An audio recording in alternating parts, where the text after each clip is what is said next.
자, 언제 들어가십니까? 네.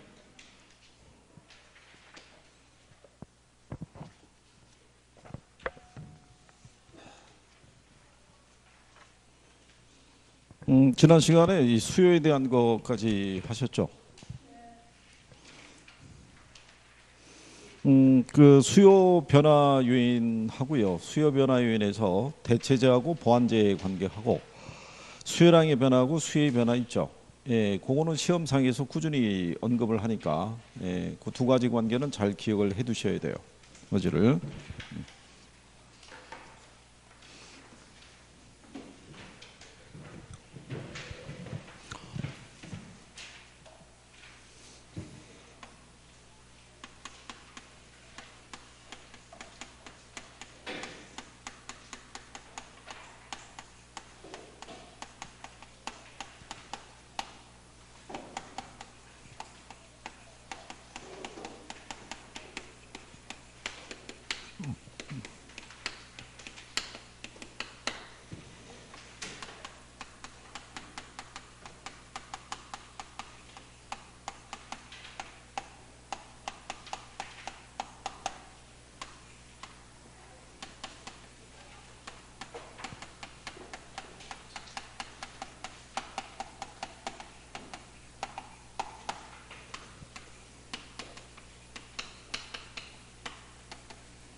자, 이거는 이제 계산적인 논리까지 묶어가지고 실전에서 이제 이런 유형으로 한번 출제를 했었어요. 소형 아파트의 가격이 16% 상승할 때 소형 아파트의 수요량이 4% 감소하고요. 오피스텔의 수요가 8%가 증가했다. 이렇게 되어 있는 거죠. 가격 탄력성, 교차 탄력성, 그 다음에 소형 아파트하고 오피스텔의 관계. 가격 탄력성은 얼마가 되겠어요?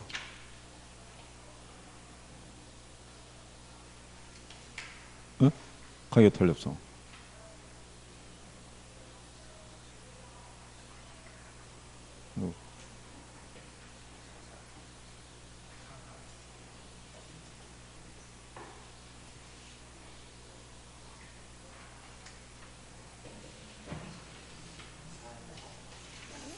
지금 계속 여기만 뚫어지고 보고는 있는 거죠, 지금. 정리 안 하고 보고만 있다고. 아니, 가격 탄력성을 우리가 계산을 하잖아요. 그죠? 가격 탄력성 계산하면 어떻게 하면 돼요? 에?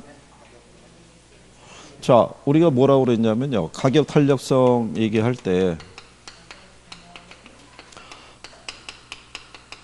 가격의 변화에 대한 뭐예요?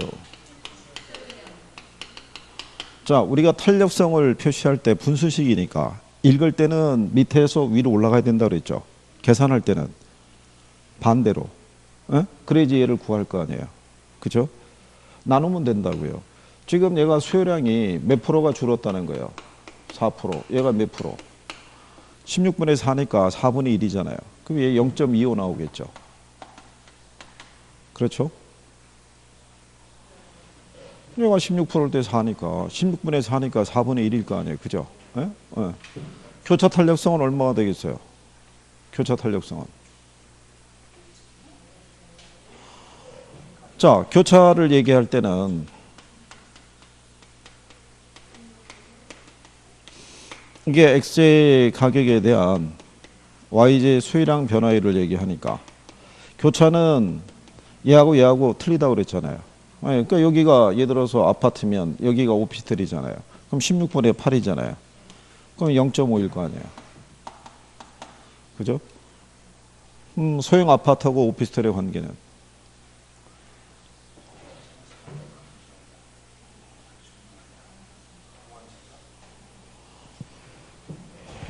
얘가 상승할 때요. 이렇게 같은 방향으로 가면 대체제. 같은 방향으로 움직이면. 예? 예. 반대로 움직이면 보완제. 아니 여기서 얘가 지금 이게 가격이 상승했다고 돼 있잖아요. 얘가 증가했다고 해놨잖아요. 그죠? 그럼 무슨 죄악이겠어요? 그럼 대체제죠, 대체제. 예?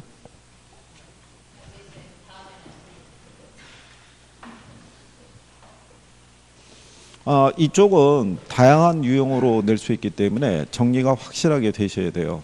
이쪽이. 예, 그래서 실전에서는 이런 식으로 해서도 출제를 했던 선례가 있어요. 그래서 구별은 꼭 해두셔야겠고. 자, 오늘은 그 20페이지 가면 공급이라고 있어요. 공급에 대한 거.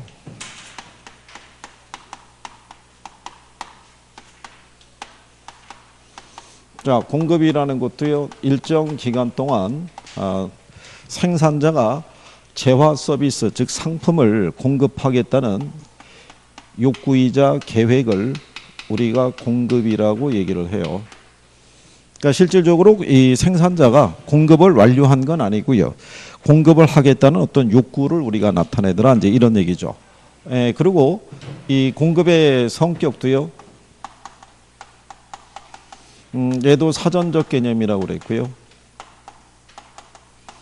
그러니까 공급이 완료된 걸 지칭하는 건 아니고 말 그대로 계획이자 욕구다, 이런 얘기예요. 그죠?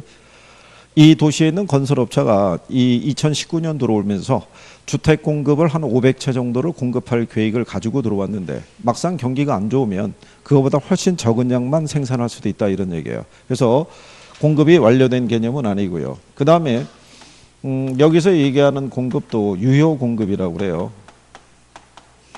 특정한 상품을 공급하겠다는 욕구는요, 실질적으로 공급할 수 있는 능력에 의해서 뒷받침이 돼야 돼요. 능력을 갖추고 있지 못한 것을 우리가 공급이라고 하진 않아요. 그러니까 이제 그런 내용이고요. 그 다음에 이제 경제학에서는요, 수요나 공급이나 다 무슨 개념으로 본다? 유량으로 보는 거예요. 그러니까 이거는 뭐가 명시가 돼야 돼요. 기간이 명시가 되지만 우리가 구별할 수 있는데, 부동산학 쪽에서는 이제 많이 쓰는 게 뭘 쓰냐면요,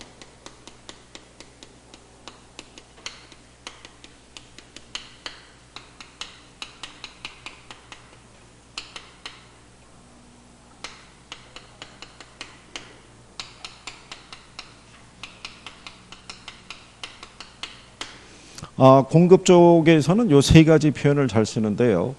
신규 주택 공급량이 있고 재고 주택의 양이 있고 그 다음에 주택 거래량이 있어요. 그죠? 이 중에 절약 변수가 뭐예요? 절약 변수.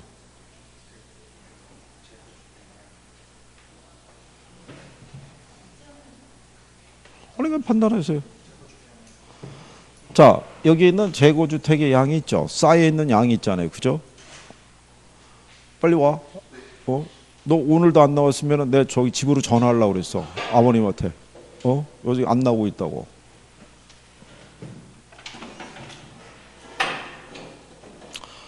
자, 이 재고주택의 양이라는 거는 지금 쌓여있는 양이잖아요. 그죠?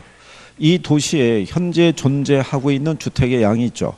예, 그거를 파악하려고 그러면 뭐가 제시가 돼야 돼요? 시점이 주어져야 돼요. 시점이 주어지지 않고서는 총량을 우리가 파악할 수가 없어요. 그죠? 구간을 설정하면은 전체 총량의 일부만 파악할 수 있을 뿐이에요. 그죠? 그러니까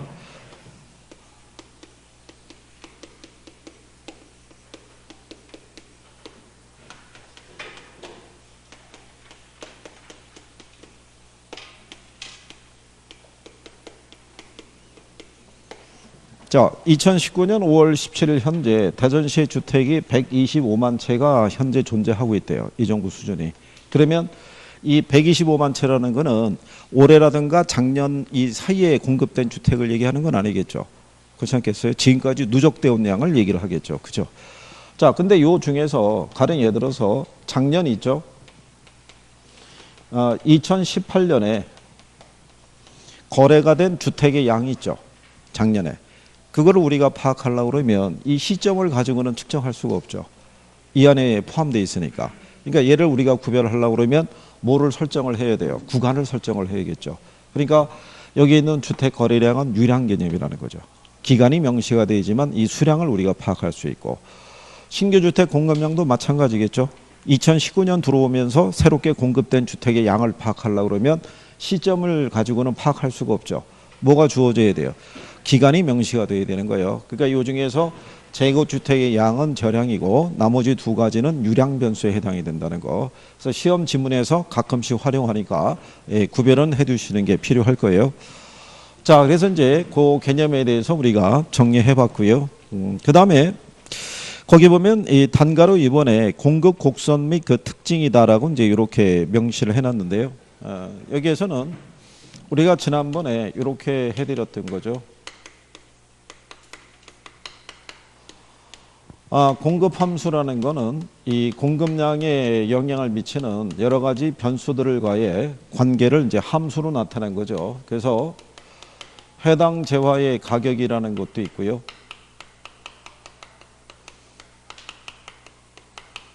기술 수준에 대한 변화라는 것도 있고요. 그 다음에 생산 요소 가격 있죠. 이런 것들이 이제 공급량에 영향을 미치는 변수들이다라고 얘기할 수 있어요. 그렇죠? 그러면 가령 예를 들어서 우리가 이제 이렇게 얘기를 했던 거죠. 주택 공급량에 영향을 미치는 거는 주택 가격이 변하면 주택 공급량이 변할 수 있을 거고요. 그죠? 건축 기술의 발달도 주택 공급량에 영향을 줄 수 있을 거고요. 그 다음에 생산 요소 가격이라고 있죠. 생산 요소 가격은 뭐를 지칭해요? 생산 요소 가격은. 자, 여기 우리가 생산의 3요소 그러면요. 토지하고 노동하고 뭐를. 이렇게 이걸 우리가 생산 요소라고 해서요. 제품을 생산할 때 투입하는 재료를 얘기를 해요. 그죠? 그럼 여기서 얘기하는 생산 요소 가격이라는 거는 이 사용에 대한 대가로 지불하는 것 있죠. 이걸 생산 요소 가격이라고 얘기를 해요. 그렇죠? 그러니까 여러분들에게 표현할 때는 생산 요소 가격이 상승하면 공급량이 줄어들 수 있다. 이렇게도 표현할 수 있고요. 주택 건설용 택지 가격이 상승하면 주택 공급이 줄어들 수 있다. 이렇게도 표현해 줄 수 있는 거예요. 그러니까 풀어주기도 하고 묶어주기도 해요. 그러니까 얘들이 변해도 주택 공급량은 변할 수 있다. 이런 얘기죠. 그러니까 얘네 하나하나가 변하면 얘를 변화시킨다 그래서 얘들을 우리가 독립변수라고 얘기하고요. 얘를 우리가 종속변수라고 얘기한 거예요.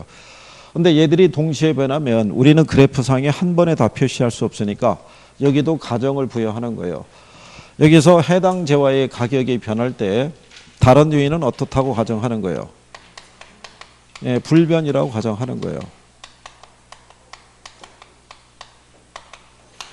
그러면은 이 주택 공급량에 영향을 미치는 거는 뭐 하나밖에 없다는 거예요. 주택 가격 하나밖에 없다 이런 얘기죠. 그래서 일반적인 공급 함수 얘기하면은 둘 사이의 관계를 얘기를 해요.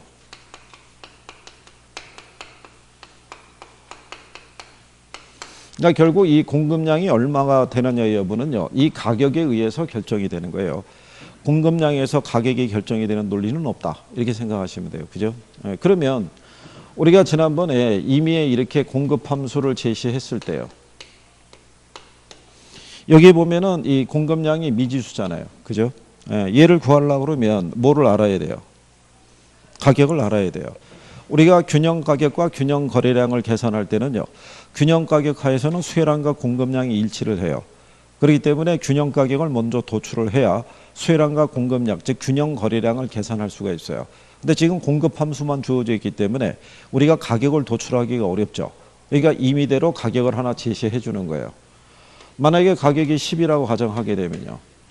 그러면 이 P가 아니라 이제 뭐가 되는 거예요? 10이 되는 거죠. 그러면 얘는 100 플러스 2 곱하기 10의 논리가 되겠죠.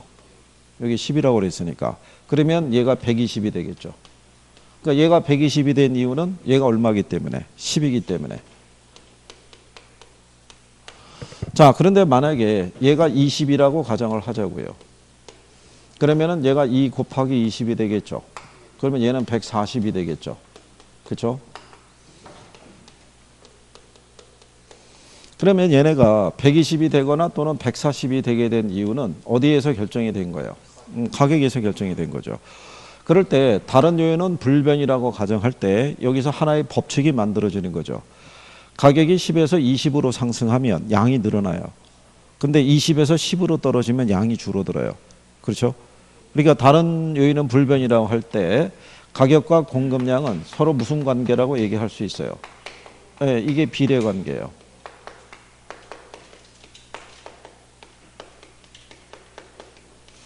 이걸 나타내는 거를 우리가 공급 법칙이라고 얘기를 해요. 지난주에는 수요 법칙을 배우셨죠? 그러니까 수요 법칙하고 공급 법칙이 가장 기본이라고 생각하시면 돼요. 경제 원리를 이해를 할 때. 그래서 이 공급 법칙을 그림으로 나타난 게 그게 공급 곡선이에요. 자, 그럼 우리가 공급 곡선을 그린다고 가정할 때는 다른 요인은 어떻다고 가정하는 거예요? 불변이라고 가정하는 거예요. 오로지 뭐만 변한다고, 가격만 변한다는 가정이에요. 그러니까 예를 들어서 여기가 주택 가격이고요.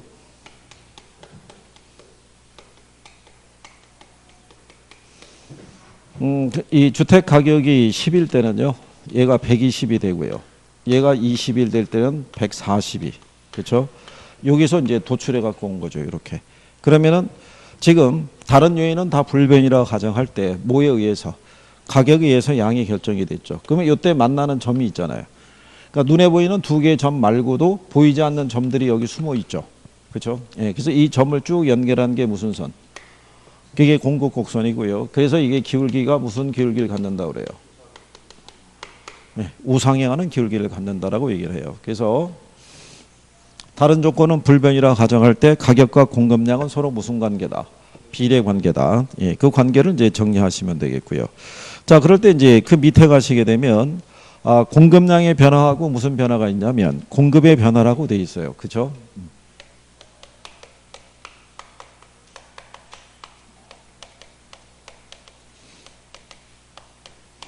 여기는 기본적으로 별표를 하나 하시는 거예요. 시험에서 인용을 해주니까.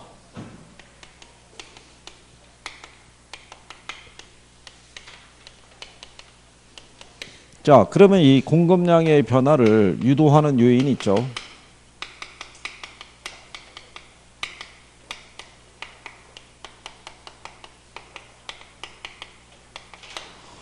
이거는 이제 해당 재화의 가격 변화에 의해서 나타나는 거예요. 공급량의 변화를 유도하는 거는. 그러면 어떤 결과가 나타나냐면요.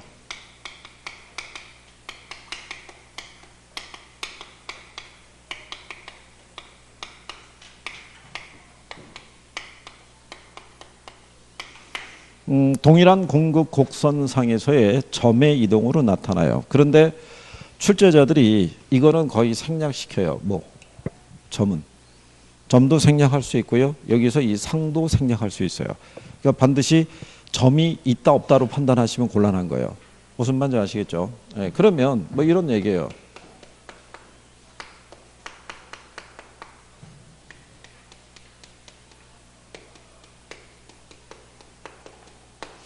자, 다른 요인은 불변이라는 가정이에요. 그러니까 뭐만 변한다는 거예요. 얘만. 그죠? 그러니까 기술 수준이라든가 뭐 정부에 대한 규제라든가 시장 이자율이라든가 이런 것들은 다 변화가 없다는 얘기예요. 오로지 얘만 변하는 거예요. 그러면 주택 가격이 상승해요. 그러면 공급량이 어떻게 돼요?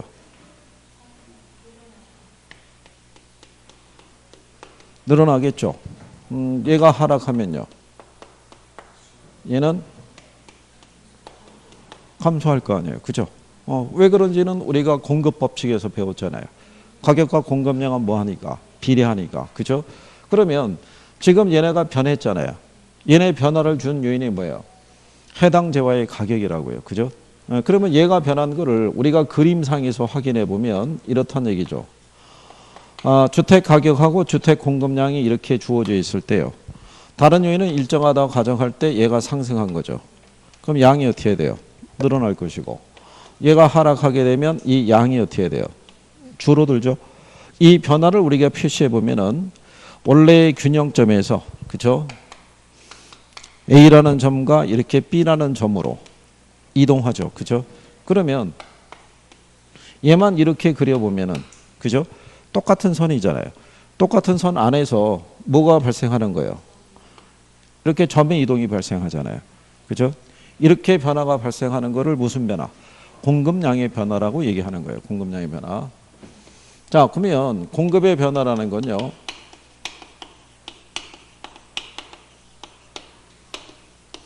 얘는 요인이 해당 재화의 가격 외의 요인이 변한 거예요. 그렇죠? 그래서 결과는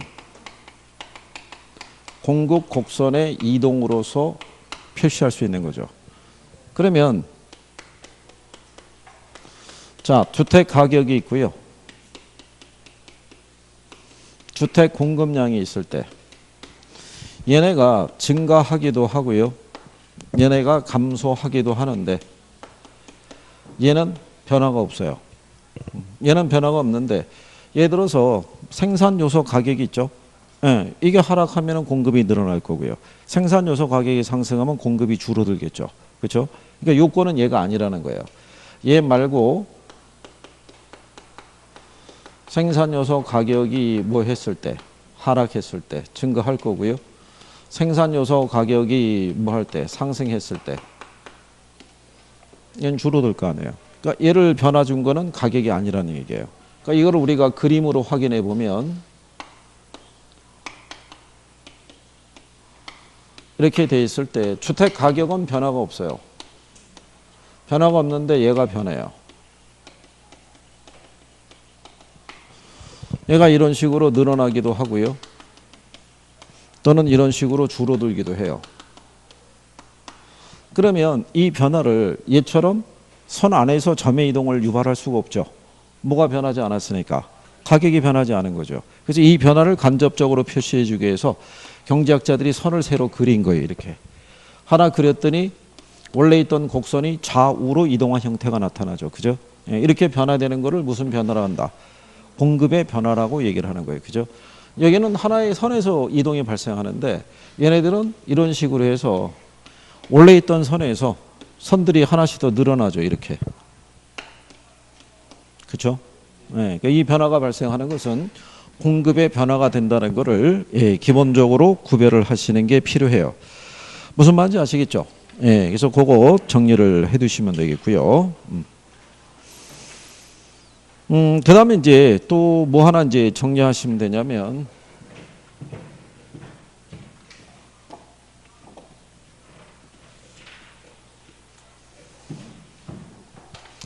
자, 공급 변화 요인이라고 있어요. 이건 이해만 조금 하시면 돼요. 자, 공급 변화 요인이 있고요. 잘라가지고 이쪽에 공급량 변화 요인이 있어요. 그렇죠? 그때 만약에 이렇게 주는 거죠. 주택의 공급량의 변화 요인과 공급 변화 요인 있죠. 네. 그걸 각각 올바르게 표시한 거 뭐 이렇게 찾으라고 그러면 주택의 공급량 변화 요인은 뭐 있겠어요? 네?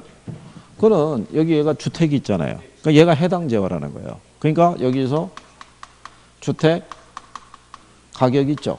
네. 얘에 의해서 이 공급량의 변화가 발생하는 거고 여기에는 이제 공급 변화 요인이라고 이렇게 구성이 되어 있잖아요. 얘는 가격 외의 요인이니까 요건이 어떻게 돼요? 많겠죠. 그러니까 여기 보면은 뭐가 변할 수도 있어요. 네, 기술 수준의 변화도 발생할 수 있고 그 다음에 생산 요소 가격의 변화 그 다음에 가격 변화에 대한 예상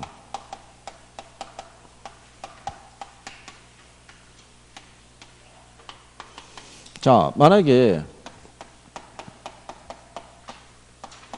가격 하락이 예상이 되면요. 공급은 늘어나겠어요? 줄어들겠어요?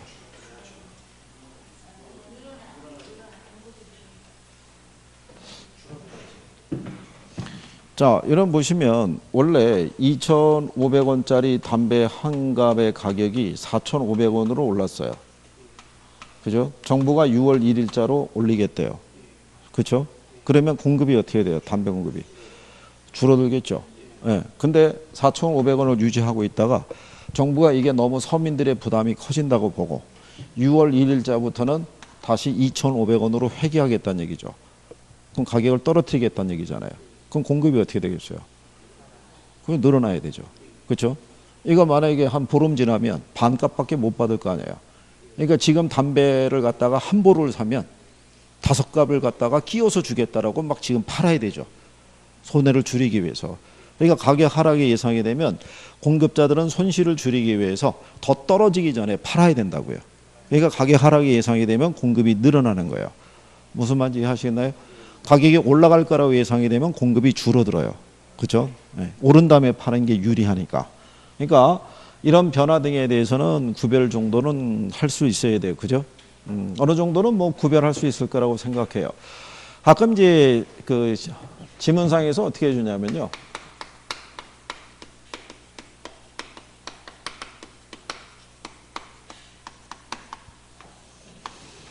얘네들을 묶어가지고 주택 공급의 결정 요인이라고 표현할 수도 있어요. 그러니까 주택 공급의 결정 요인에는 모두 들어가는 거예요. 가격도 들어가고 얘들을 다 포함한 것이 주택 공급의 결정 요인이고요. 그 안에서 세분하게 되면 공급량의 변화를 주는 요인은 가격 하나밖에 없고 공급의 변화를 주는 요인은 이렇게 다양하다 이런 얘기가 되는 거예요. 예, 근데 이제 여러분 시험에서는 이 공급 결정 요인이라고 출제한 선례는 딱 한 번 정도밖에 없어요. 오래전에. 그 이후로는 거의 인용은 잘 안 돼요. 예, 그래서 그렇게 구별하시면 돼요. 저런 거로 나오면 학생들의 입장에서는 헷갈리죠. 힘들여서 공급량의 변화하고 공급의 변화를 간신히 정리했는데 주택 공급 결정 요인 나오면 또 쓰러지는 거죠. 이건 또 뭐야? 이렇게 될 거 아니에요. 그렇게는 안 해주고요. 주택 공급의 결정 요인이라고 국내에 있는 부동산 학자가 번역을 할 때 그렇게 소개를 했어요. 공급 결정 요인이라고. 예, 그래서 그런 내용이니까 뭐 그 정도 이해하시면 되겠고. 그 다음에 뭐를 하는지 또 정리하시면 되냐면요.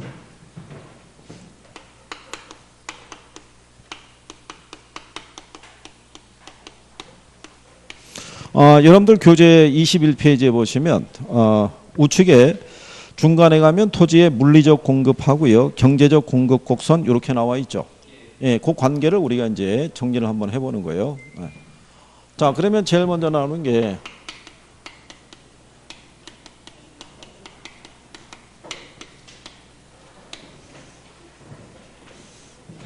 이천에 저거 에어컨 틀은 거야? 히터 틀은 거야? 잘 봐야 돼. 옛날에 저기 어느 학원에서 여름에 옥상이었어요. 맨 꼭대기층에. 그래갖고 한 사람이 덥다고 에어컨 틀었는데 잘못 눌러가지고 히터를 틀어갖고 아주 죽는 줄 알았어요. 그래서 문 열고 한 5분간 환기시키고 난리를 쳤던 적이 있었어요. 그게. 그래서 처음에는 못 느꼈는데 에어컨 앞에 있는 사람들이 갑자기 단추를 풀기 시작하는 거예요. 남자들이. 뜨거우니까. 갑자기 안에 막 메리아스 보이고 난리를 치는 거예요. 그래서 왜 그런가 그랬더니 그게 점점 밀려오는 거예요. 그게. 사람은 꽉 차 있고. 뭐 그런 상태여가지고. 그래서 아마 그때 사건 이후로 저기 붙었을 거예요. 관계자 외 작동 금지 뭐 이런 것도 있죠.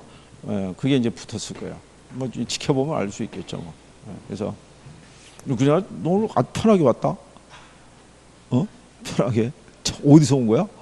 너 학교 갈 때 그러고 가니? 이제 졸업반이라고? 교수님하고 어깨 동무하고 다니겠네. 지난주 왜 안 왔어? 뭐 어떻게? 아파? 야, 어떻게 이 도시에서는 젊은 사람들이 더 자주 아픈 이유가 어디 있어? 저게 정답이겠지. 뭐 술병 맞겠지. 뭐 다른 게 뭐 있겠어? 그러세요? 그래도 옆에서 지금 커버해 주는 거 아니야?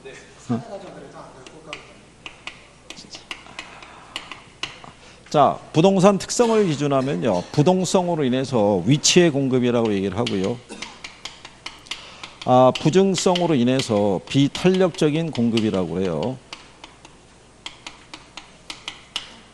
그리고 개별성으로 인해서요.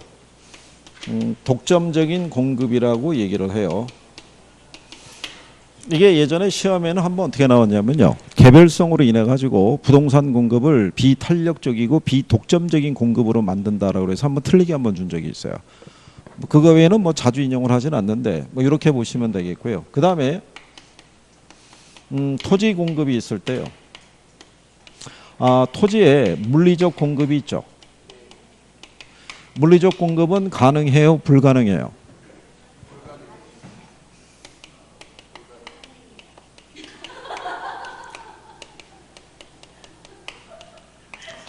자, 뭐가 있어서 그래요? 보증성이 있어서 그래요. 그죠? 예. 자, 그래서 요 물리적 공급 곡선이 있죠.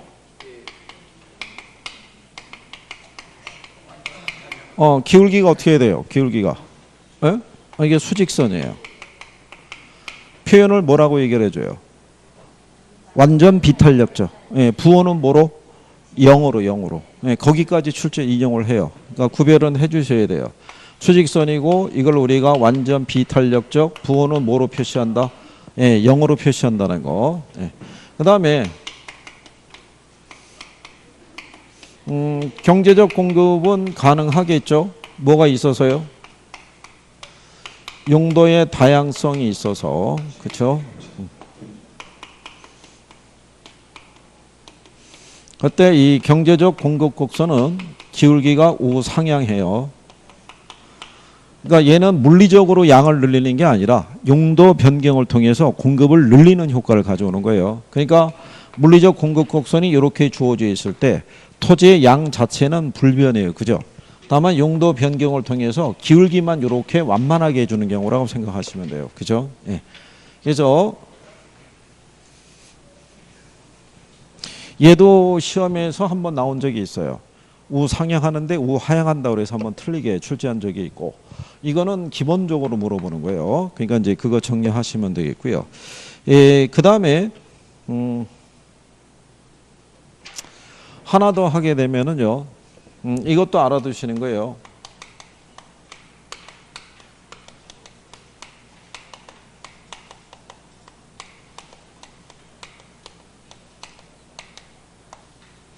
단기 공급 곡선 하고요, 장기 공급 곡선 있죠.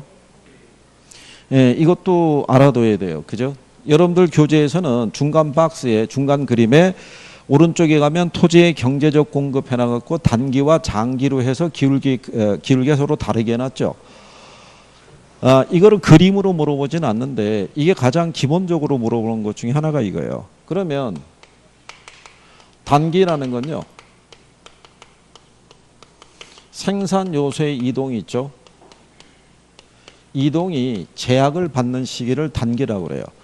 그러니까 수요가 늘어나서 가격이 상승하더라도 공급을 갑자기 늘릴 수는 없다는 얘기죠. 주택 수요가 증가한다고 그래가지고요, 땅을 판다고 바로 집을 지을 수 있는 건 아니에요. 그죠? 주택을 건설하려고 그러면 뭐가 필요하겠어요? 부지도 확보해야 되죠. 인허가도 받아야 되죠. 돈도 있어야 되죠. 사람도 있어야 되죠. 그죠? 그거를 다 조달하기까지는 뭐가 필요한 거예요? 예, 시간이 필요한 거예요. 그래서 단기는 우리가 비탄력적이라고 얘기를 하고요, 기울기는 어떻다고 얘기를 해요? 급하다 또는 가파르다라고 얘기를 해줘요. 근데 장기는 생산 요소의 이동이 있죠. 예, 이제 제약이 없는 시기예요. 그래서 이제 시간이 충분히 주어지게 되면 이제 주택 건설을 할 수가 있겠죠. 그래서 장기는 우리가 탄력적이라고 얘기를 하고요, 기울기는 예, 완만하다는 거. 그러니까 이 표현을 주로 물어봐요. 예, 이거는 거의 안 물어봐요. 내용이기 때문에. 그래서 요거를 반대로 주면서 또는 맞는 지문으로도 기본적으로 들어오니까 정리는 해 두셔야 돼요. 무슨 말인지 아시겠죠? 자, 그 다음에 이제 뒤로 넘어가셔가지고 거기 그 22페이지 가면은 수요 및 공급의 특성이라고 그랬을 때요. 예, 거기서 뭐 다른 거는 뭐 특별한 게 없는데 그 부동산 수요의 특징을 보면요, 지문 6번에 비소멸성 수요로서 수요자는 언제든지 공급자로 전환이 가능하다 이렇게 해놨는데요. 그거는 무슨 얘기냐면 이렇게 생각하시면 되죠. 일반 상품에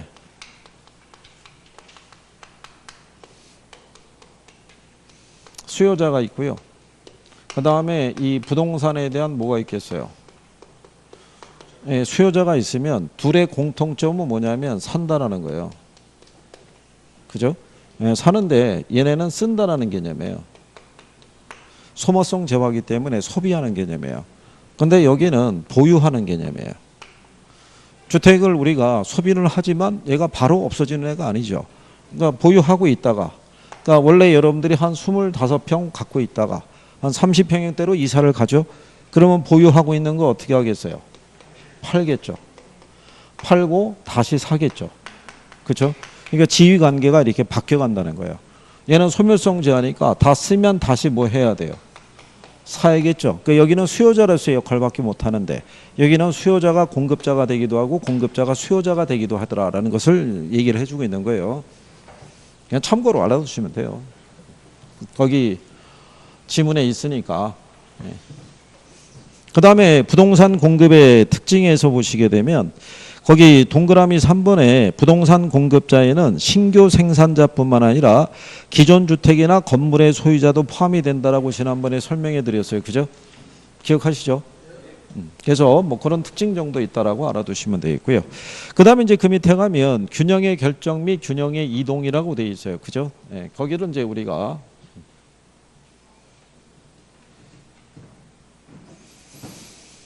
자, 우리가 이제 요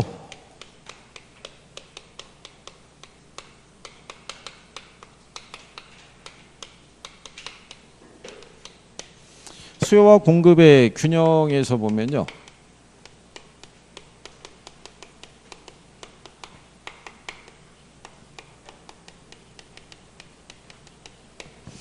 자, 일반적으로 시장 전체의 수요 곡선을 하고요. 시장 전체의 공급 곡선이 교차하는 이 점이 균형이라고 그러고요. 여기서 결정된 가격이 균형 가격이고요. 이걸 균형량, 균형거래량이라고 얘기를 해요. 이 균형 가격 하에서는 뭐가 일치한다고 그랬어요? 수요량과 공급량이 일치한 상태가 되죠. 그렇죠? 그래서 우리가 만약에 균형 가격과 균형 거래량을 계산하려고 그러면 이걸 먼저 도출하면 돼요. 그러면 얘를 우리가 구할 수 있다. 뭐 이런 얘기가 되겠어요. 그죠? 여기서 문제가 출제하는 거는요. 간단한 거는 거의 뭐 암산 수준으로도 할 수 있어요. 근데 이제 유형이 조금씩 이제 틀려진다는 거죠. 그렇죠? 만약에 수요 함수가 100-2p가 주어져 있고요. 공급 함수가 10+4p 이렇게 주어져 있을 때 균형 가격하고 균형 거래량을 계산하라 그러면은 그죠? 이 조건하에서 암산으로 할 수 있죠. 균형 가격의 도출 뭐 이런 거.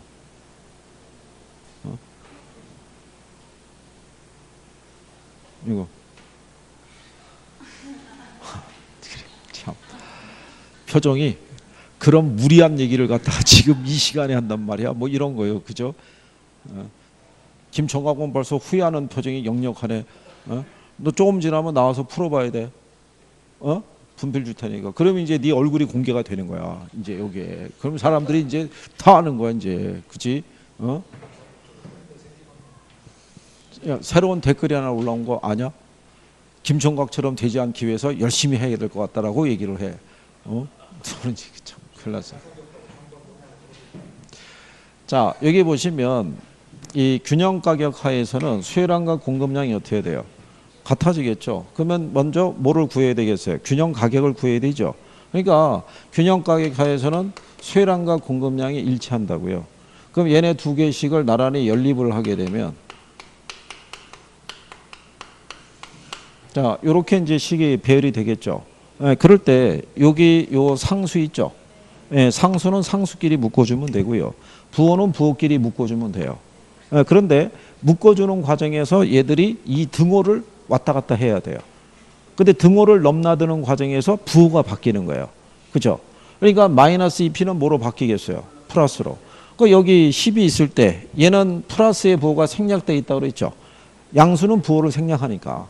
그렇잖아요. 그러면 얘가 좌변으로 넘어가면 얘는 마이너스로 바뀔 거 아니에요. 그럼 결론적으로는 100 마이너스 10은 2p 플러스 4p잖아요. 묶으니까. 마이너스가 넘으면 플러스로 되니까. 그럼 두 개 더하면 얘는 6이잖아요. 100에서 10을 빼면 얼마예요? 90이잖아요. 근데 우리가 구하고자 하는 것은 p를 구하는 거지 6p를 구하는 게 아니니까 양변을 6으로 나누는 거죠. 그럼 얘는 p가 될 거고 얘는 6으로 나누면 15 나올 거 아니에요. 그러면은 p가 얼마라고 구한 거예요? 그러면 얘가 p가 아니라 15라는 걸 안 거죠. 그러면 얘가 2 곱하기 15가 되죠. 그러면 100에서 얼마 빼란 얘기예요. 30 빼면 얘가 70이잖아요. 그럼 얘가 70이란 얘기는 얘도 70이 돼야 되죠. 같아야 되니까. 그러면 4 곱하기 15는 60이죠. 60에다 10을 더하면 70 나오죠. 그럼 얘가 70이란 얘기죠. 그렇죠?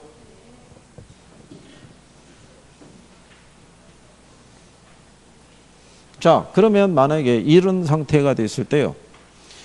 수요 함수는 900-P고요. 공급 함수는 가령 예를 들어서 2P라는 거죠. 그러면 균형 가격이 어떻게 되겠어요?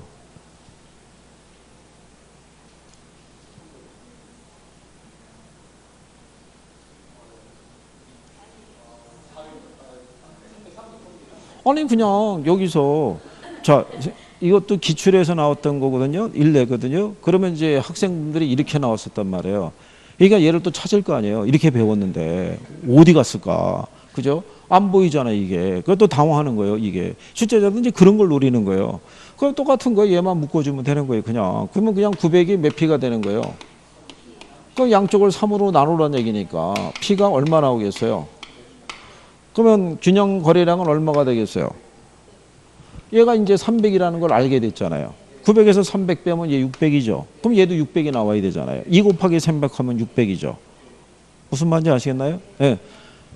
기출에서 이렇게 물어본 거예요. 이렇게. 그런데 이제 이렇게만 주면 미안하잖아요.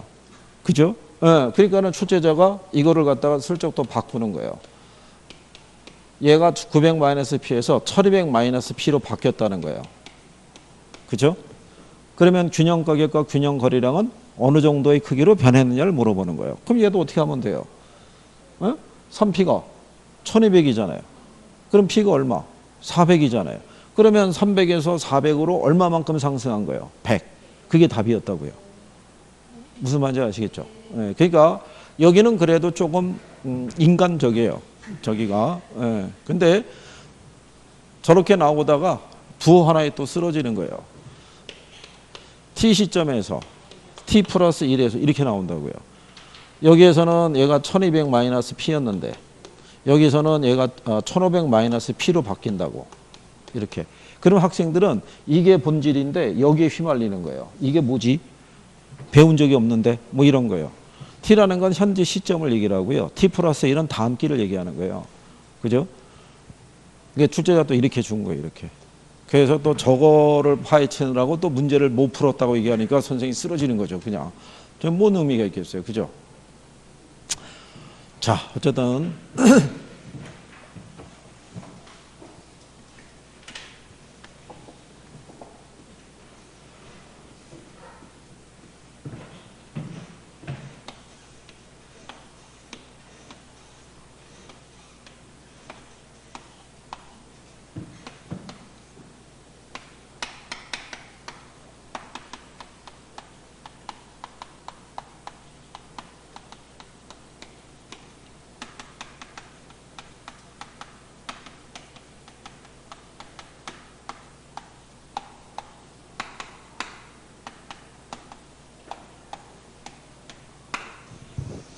자, 이렇게 보시면은 표에 가격이 제시가 돼 있고 수요량과 공급량이 있어요. 그죠? 이 상태에서 균형 가격은 얼마겠어요? 균형 가격은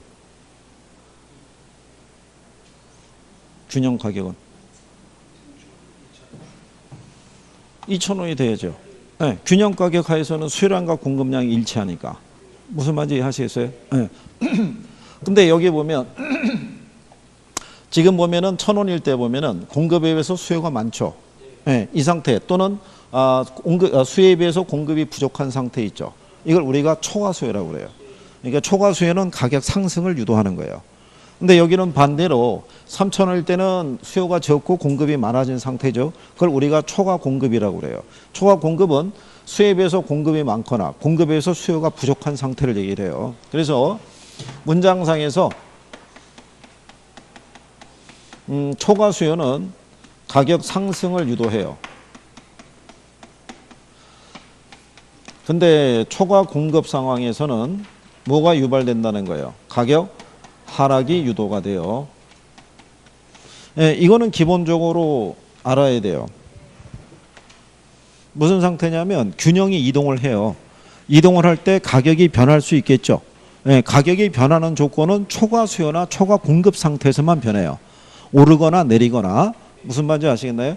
예, 그것만 이제 빨리 판단할 수 있으시면 돼요. 자, 그럴 때 여러분들 이제 교재에서 보시게 되면은 거기 22페이지 맨 하단에 가게 되면요. 밑에서 두 번째 줄에 양가로 2번에 가게 되면 균형의 이동이라고 해놨죠. 예, 그리고 가로 읽어보면은 우하향하는 수요 곡선, 우상향하는 공급 곡선이 이렇게 해놨죠. 예, 그게 조건 옛날에는 그렇게 해줬는데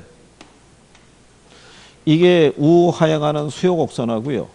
우상향하는 공급 곡선에 무슨 상태를 가정하냐면 균형 상태를 가정해요. 무슨 상태를?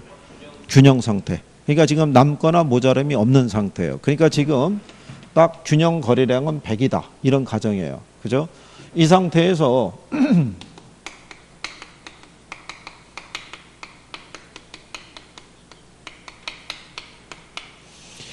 공급이 불변인데 수요가 증가한다는 거죠. 그때 균형 가격하고요. 이걸 균형량으로 쓸 수도 있고요. 균형 거래량 이렇게도 표현할 수 있어요. 이거 두 가지 또 다 쓰는 이유가 뭐냐면 여기다가 균형량이라고 이렇게 해줬다가 만약에 문제 드릴 때 거기다가 균형 거래량이라고 써주면은 또 그건 다른 애라고 생각하는 거예요. 그죠? 그래서 웬만하면 다 써줘야 돼요. 자, 공급이 불변일 때 수요가 증가하잖아요. 그죠? 이 양은 어떻게 돼요?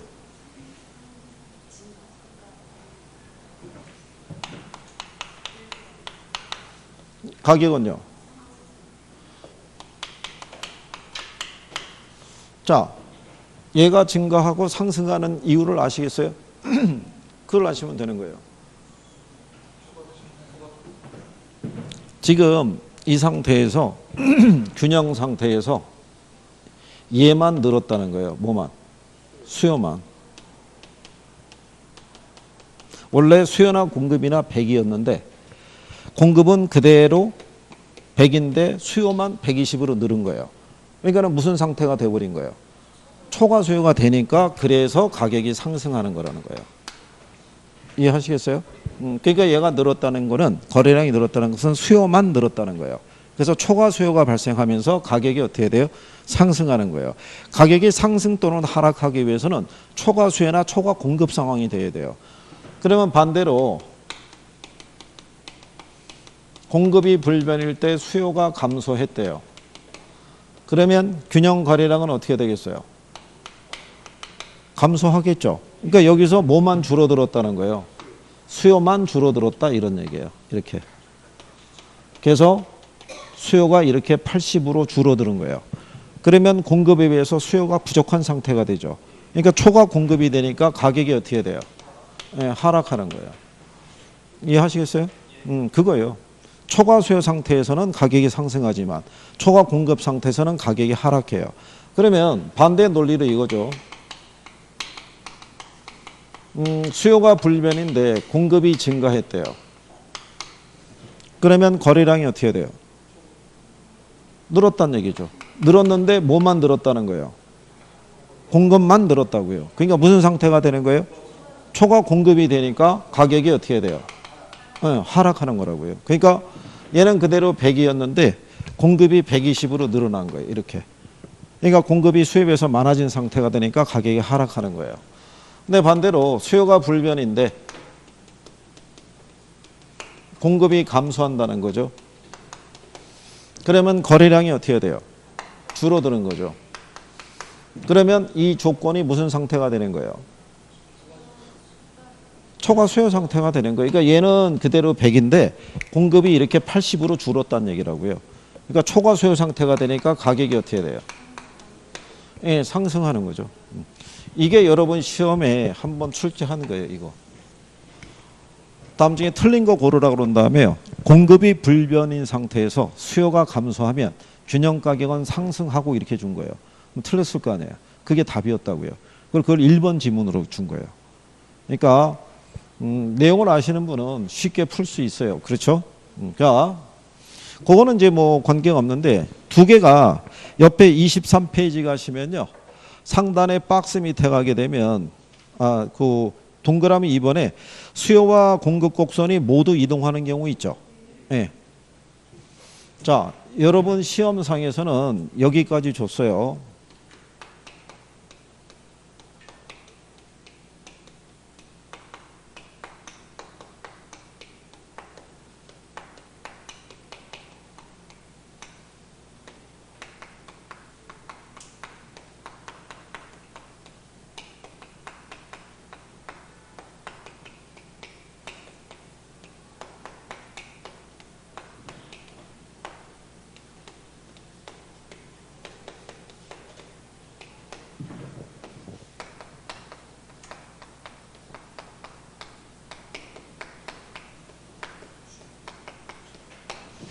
자, 수요와 공급이 모두 증가하는 경우 있죠. 균형 가격은 수요와 공급의 증가 폭에서 결정이 되고요. 예, 균형량은 증가한다 이런 표현이에요. 그죠? 예, 맞는 내용이에요. 이거를 가지고 여러분들이 이제 구별할 수 있으시면 돼요. 그죠? 그러니까 균형의 이동에 대해서 두 개가 동시에 뭐 했을 때, 증가했을 때 그 변화를 우리가 얘기해 주는 거예요. 그래서 잠깐 쉬었다가 요거를 가지고 우리가 이제 해보자고요. 그러니까 뭐 안 주우셔도 되고, 예, 잠깐 쉬었다 들어오세요.